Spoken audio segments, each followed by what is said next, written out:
When we form relationships with people, whether they are romantic or platonic, it's natural for us to form attachments.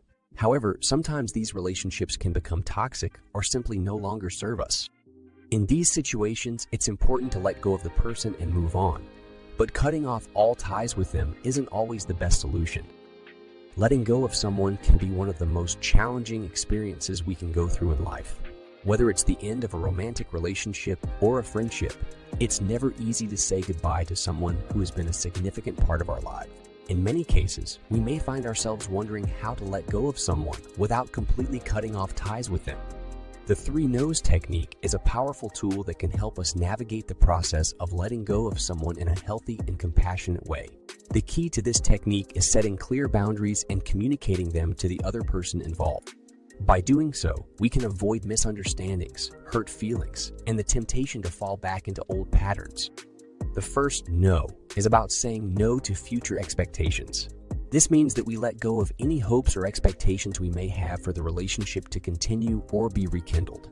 This can be incredibly challenging, especially if we still have feelings for the person. However, by making it clear to the other person that we are not interested in pursuing the relationship further, we free ourselves from the emotional attachment that can keep us stuck in the past. The second no is about setting boundaries around communication. This doesn't necessarily mean cutting off all communication with the person, but rather being intentional about when and how we communicate. For example, we might decide to only communicate via email or to only speak on the phone at certain times.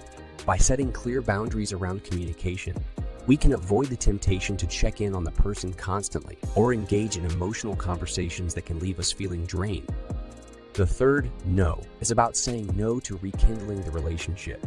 While this may seem like an obvious boundary to set, it's important to communicate it clearly and directly. It's okay to acknowledge that we had a meaningful relationship with the person, but that it's time to move on and that we're not interested in rekindling the relationship. By being clear and direct about our intentions, we can avoid confusion and hurt feelings down the line. It's worth noting that the Three Nos technique is not a one-size-fits-all solution. Every situation is unique, and it's important to consider the specific circumstances of our relationships before deciding on a course of action. For example, if the relationship ended on bad terms, it may be necessary to cut off all communication with the person. On the other hand, if we still have mutual friends or other ties, it may be more practical to maintain some level of communication. In conclusion, letting go of someone is never easy, but it's an essential part of moving forward and creating space for new experiences and relationships in our lives. The Three Nos technique can be a powerful tool for navigating this process in a healthy and compassionate way. By setting clear boundaries and communicating them to the other person involved, we can free ourselves from the emotional attachment that can keep us stuck in the past and move forward with grace and compassion. We hope you found this video insightful and informative. If you did, please hit the like button and subscribe to our channel for more engaging content like this. Remember to also share this video with anyone who may find it helpful or interesting. Thank you again for tuning in, and we look forward to bringing you more valuable insights in the future.